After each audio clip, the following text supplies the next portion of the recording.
Alright guys, TacticalRab here again today. Hope you're all doing well and enjoying your day so far. The CDL is finally back in business, as is the drama. Scrappy going at Abuzah after the series they played against the Seattle Surge following all the single tap drama that went down a few days ago. But also, challenges. Finally, the CDL have said something on that side, but it's not exactly positive news. Clay and Benji and Nassim go at it on the timeline as a result. Very much interested your thoughts in the comments below. Hit the like button if you enjoy. Subscribe if you're new as always, I would greatly appreciate it. First of all though, big news of course coming out of the Royal Ravens. They play a hugely important series this weekend up against the Minnesota Rocket. They will have TJHaLy this weekend. This was rumoured a few days ago, then the CDL kind of leaked it. We saw that earlier today. And now it is official that TJ will be on the team as a temporary substitute for the roster. Of course, the question would be, is it going to be that temporary? How long could TJ be there for if Real's visa situation isn't resolved very swiftly? I guess we'll only see on that one over time. Also, I thought this was cool. Miles has taken a couple of weeks off on paternity leave. So again, congratulations to him and his family. But that means Bryce and Tom will kind of come back and take their place for summer games. So Bryce was on today, and I imagine Tom will be pretty soon. So good stuff, I thought, on that front. Just a bit of an update. But this was the main thing the CDL said today.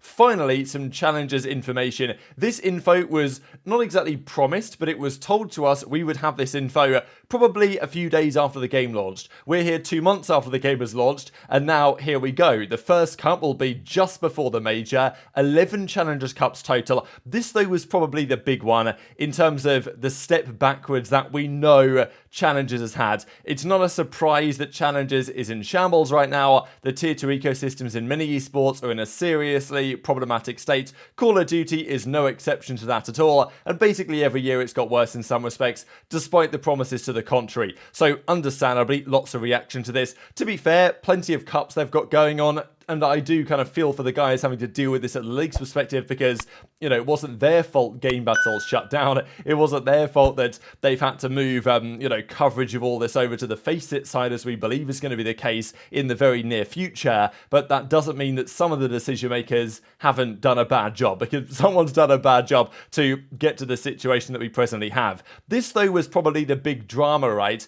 Every year, most of the time, for the last couple of years, there have been Challengers events at each of the major tournaments. This year there's only 4 majors, of course Boston, Miami, Toronto, and then Carolina before the World Championship. Supposedly only 2 of those are going to have Challengers Opens, causing a lot of, you know, drama really, because these are the lands, right? I mean, let's be honest, this is 2 lands for the Challengers players, and then the World Championship land, which presumably is still going on in Texas, probably alongside the main World Championship thing has been the rumor. So only Boston and Toronto are putting this on. You can very much argue this should be a mandated thing by the league, that if you want to run an event, you've got to run a Challengers Open. Now look, let's be honest, from a logistical standpoint, it's a very challenging thing to do. You've got to have the space, you've got to have the equipment, and the PCs aren't cheap to get, aren't cheap to run. There's lots of problems, but you know, look, if the CDL wants to pretend that there's the 3 pillars of the logo, they care about the fans, apparently, even though back on YouTube, they care about the amateurs, apparently, even though,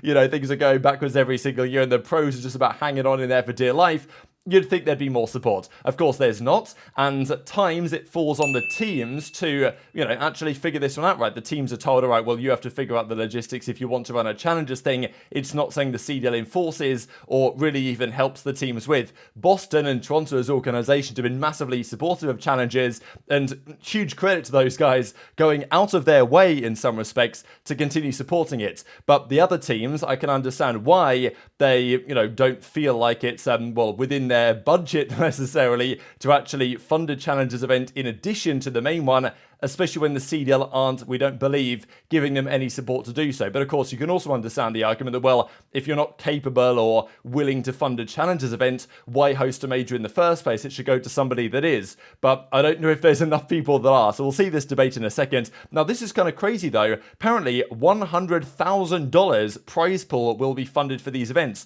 So, an increase on last year. This is what I don't quite understand. The prize pool for the Opens goes up, but yet there isn't seemingly the funding to actually run the events. Why didn't the CDL put this 25 grand into actually, you know, running another Challengers Open? But then I guess if they did that, they'll have to put more prize money in. So I guess from their perspective, it's kind of a lose-lose. So general frustration, understandably, from the community over this. And as Benji Nassim says, unacceptable for Miami and Carolina and the CDL for not putting this on. As I say, you know, definitely Miami and Carolina compared to Boston and Toronto, you can count them at fault. And obviously it would be very nice if they did run an event. And arguably they should be mandate to do so. But, you know, from their perspective, Boston, Toronto, they ran events last year, and those events were with challenges, and they, you know, broke even or got close enough. Maybe, I don't know, like those teams, Miami, Carolina, that haven't hosted an event before, their priority is just to try and break even or not lose a load of money doing this event. If they don't have to run into challenges open and the CDL isn't really supporting it in a way that it makes sense for them to actually do so,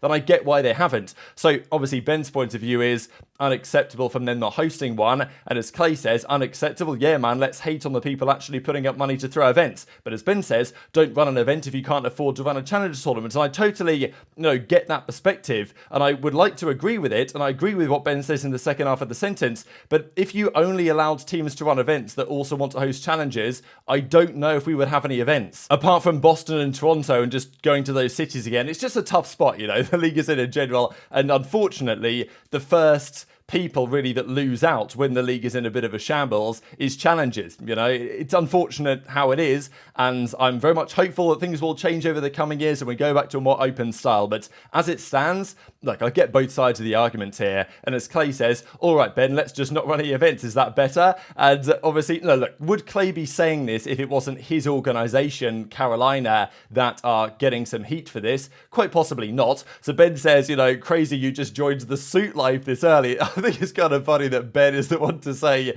that he's joining the suit live. No, I like Ben, right? But you know, when he was on the flank and there was the whole Joanna Fairies, like the Hook drama was going down a couple of years ago, Ben was on the phone shutting down the show and all this. So I don't know if Ben's want to call out people for joining the suit live, but whatever. Clay says, what are you even saying? Clay even then follows up with this as well, talking about me being a suit. Yeah, let's excuse the publisher and owner of the league for having a bad structure and shift the blame onto the teams trying to break even. And I actually think I agree with this take, really. I don't think it should be on the teams that are struggling to make money at the best of times to bail out the league.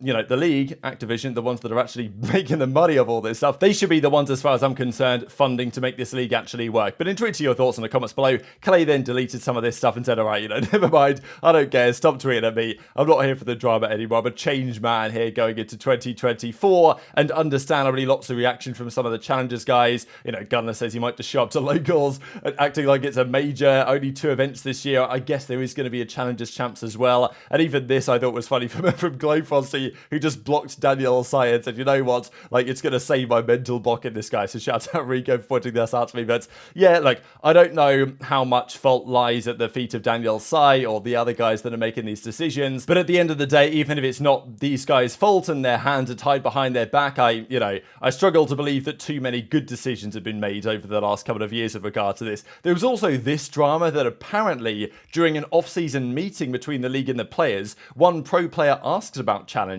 and they were told, you're not playing there, don't worry about it. So I don't exactly know where this has come from, and Ant says, no, this isn't a troll, this is what I heard. Although Scrappy then says, where did you hear this from? That never happened. I believe Scrappy was trying to get the point across that there was like a meeting that everyone was on the call of, and they never heard that be said. So I don't know, but I mean, look, if that actually was said, then I guess it just sums up the whole story that we're talking about at the moment. And even as Pentagram says, also a fair point, less LANs, more online cups. How many cheaters do you think there's going to be? Because, less LANs to prove if somebody's bad. It's concerning for all parties, but, well, there we have it. The challengers drama of the day. More to come, I'm sure. There were also some actual CDL matches happening today that we've got to get into now. Very interesting series. FaZe LAG went almost exactly as I expected it to. I expected LAG to be competitive, but I still thought FaZe were 3-0. And, this was a really close 3-0. Like, FaZe definitely have some ice right now. Gorillas, I'm not going to lie, in that control, some serious anti-ice coming into play because, I mean, even map 1, get a pretty substantial lead here on the sub base. A map that plays very differently now. aBeZy started off 5-12. They do win the map though. They brought it back a massive rotation actually. Big couple of kills from aBeZy and Simp especially. I mean, Simp's such a monster right now. Drazah made a good play. And Estriel and DiamondCon were both cooking, but it wasn't enough. They lose the map 1. Again, game 2 was kind of close. The search and destroy was pretty competitive. And then the control really in that round 5 on the invasion control, which is not a good map mode combination, but really LAG will think they should have won that. They didn't stack the point, but they had the chance to. They could have got the final tick in, they didn't. They had a big life lead anyway, but FaZe locked down the spawns, they got all the waves of kills, and they clutched up. So Simp and aBeZy get their 100th career league match victory. Pretty absurd league match record, I'm not going to lie, between the pair of them. And also, well, of course, these are the numbers. The other website was like having some issues during this one, so Money Hill Stats put it all together. But as you guys can see, it wasn't like an absolute slammage from the FaZe guys. Fame did have a 0.7 though, so that wasn't pretty really. But, you know, FaZe, I mean, Simp's at a 1.1, Cells at a 1.1, Drazah at a 1.1, aBeZy 0.95, so, you know, not bad. The maps were pretty close. Okay, the Karachi Search and Destroy 6-2, but no, map 1, definitely LAG could have won it, so I'm pretty impressed by Gorillas, but they just need that little bit more, and this is what FaZe tend to do online. They just get the results. They might not play spectacular COD, but they get the results. So they advanced to 4-0. They've got a pretty achievable set of games until they play OpTic, and I think that's going to be their first real big test phase. This, though, was the big series that I was looking forward to, Ultra versus the Seattle Surge. And we're finally starting to see the sample size effect come into play, right? The first couple of series Surge played, they looked really good, but iLLeY dropped like a 1.7. That's not sustainable. The question I had was, when iLLeY doesn't drop a 1.7, what happens? Does the team get fried? The team kind of gets fried. And look, it's still early days. We're not 100% sure, but not going to lie, I'm feeling kind of confident now about my preseason prediction that his Surge team ain't really all that, because Toronto, they played very well today. Especially Envoy, want to give him credit, especially after what's been being leaked in scrims over the last couple of weeks. But Toronto bounced back well from that 3-0 defeat they had against the Boston Breach in December. And also to mention, we had 4 3-0s in a row to close out 2023. We started with another 2 3-0s here in 2024. So that was a 6 3-0 streak again, which ties the record, I'm pretty sure, that was set at the Boston Major last year. So I don't know what's all up with all these 3-0s lately. But yeah, game 1 was a bit of a slammage, really. Scrappy went off on this one, as did both of the ARs, really. The Search and Destroy, I mean, this was just an absolute bloodbath, right? Toronto just wiped them off the face of the planet. The big drama, of course, being the Abuzah story. Because just a few days ago, Scrappy, maybe knowing that Surge were playing them in a few days' time, maybe looking to get some sort of edge, had, found out, seemingly, that Abuzah was using single tap to run, or whatever the setting's called. I'm kind of confused about this. I know a couple of you guys have been clarifying exactly what setting he was using, because they're called, like, weird things in the game terminology. But basically, when you press the sprint, you never have the normal sprint, you just go straight into the very fast tactical sprint or whatever, and it's not automatic tactical sprint, because that's just when you push the left stick forward at all, then you go into it. It's kind of like one step back from that, and what the pros are meant to use is no effect to that at all, basically double tap to sprint, where you have to sprint once, then sprint again by pressing L3 or whatever it's called on Xbox, or, you know, whatever you guys use on the controllers nowadays, twice to get into the tactical sprint mode. That's what they're meant to use, at least according to the GAs, the gentleman's agreements the pros came up with themselves. Turns out Abuzah wasn't using that to gain a degree of a competitive advantage. Still somewhat unclear what the punishment was. Whether Surge had no warm-up for this series is definitely possible, which is maybe why they came out and got slammed in the first couple of maps. But yeah, Abuzah, with some of the pressure on to prove that, okay, now he's put the setting off like he was meant to, and you could see in the series that he wasn't using it based on his point of view that pretty much exposed him just a few days ago. He was getting slammed, right? He had pressure to deliver, really, and he dropped a donut here in the Search and Destroy. Wasn't great. I mean, here are the numbers for that one. Hook had 1 kill, Abuzah had 0 kills, iLLeY had 4 kills, or Arsty's had 4 kills, iLLeY had 2 kills. It was, yeah, it wasn't great. And the control, while it was, you know, it went to around 5, again, it wasn't particularly competitive. Ultra had the edge the whole way, really. And they just got absolutely giga-slammed here. I mean, look at the KDs. Envoy, massive performance from him, massive bounce back as well. Lots of questions about Envoy over the last couple of weeks because of, you know, scrim results that have been getting leaked. Envoy not doing so well, especially following up the 0.49 he had against Boston. Huge performance from him. What a series, especially in that control. 1.4. But this is the issue with Seattle Surge. iLLeY had a 0.75 today. I'm not even sure I noticed Arcetes once, really, on the map doing anything of value, which was a bit concerning. Hook was really the only bright point, I thought, today of this team,